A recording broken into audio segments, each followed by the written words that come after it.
Le Bureau national de la SOC, l'association de soutien aux orphelins du Congo, a réuni les enfants du CIMSES, du SAMU social, de l'espace enfant dans les locaux de l'espace enfant afin de commémorer ensemble la journée internationale de l'enfant africain. C'est sous le thème « Tous ensemble pour des actions concrètes en faveur des enfants de la rue » qu'a été célébrée cette journée. Cantiques, théâtre, jeux de cartes, ludo, voilà ce qui a constitué la célébration de la journée internationale de l'enfant africain. De l'autre côté, les membres de la SOC, encadreurs et autres parents venus participer à la fête étaient tout cuit tout oreille pour écouter les enfants. Chaque centre avait un temps déterminé pour l'animation. Le directeur de l'espace enfant n'a pas manqué de souligner le travail abattu par son espace.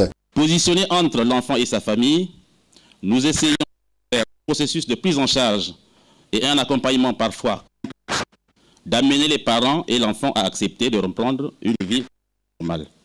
Le président de la SOC, lui, a choisi de raconter aux enfants l'histoire de Joseph de la Bible. Bien que vendu par ses frères, ce dernier ne les avait pas régnés une fois ministre en Égypte. Que cela était non seulement la volonté des hommes, mais plutôt la volonté de Dieu. Et que votre arrivée n'est autre qu'une volonté de Dieu. Vous n'avez pas à vous en prendre à une quelconque personne. Dieu seul sait pourquoi vous êtes arrivé là. Pour les enfants, leur message a été constitué par le témoignage d'un des leurs. Je m'appelle Joveil, j'ai 16 ans, je suis orphelin de père et de mère.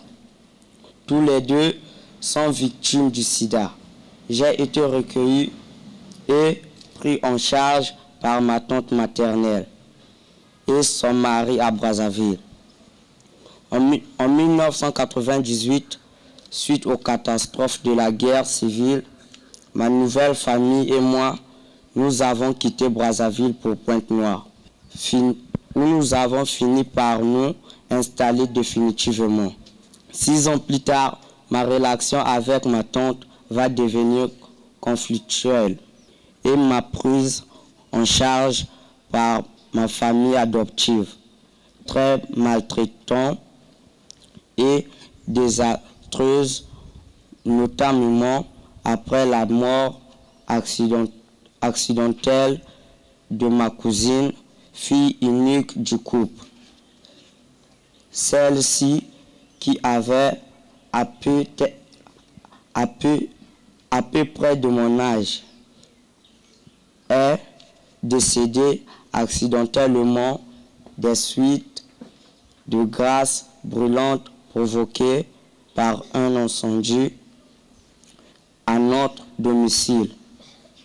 Malheureusement, on m'a accusé de négligence et mise sur la conscience cette disparition tragique et de ma cousine, menacée de mort par ma tante et son époux. Le deuxième temps fort de cette célébration sont les différents jeux qui ont retenu l'attention des enfants. 6 jeux au total et les heureux gagnants ont été récompensés par le Bureau national de la SOC. Et le soir, le Bureau de la SOC partagera un repas avec ses enfants.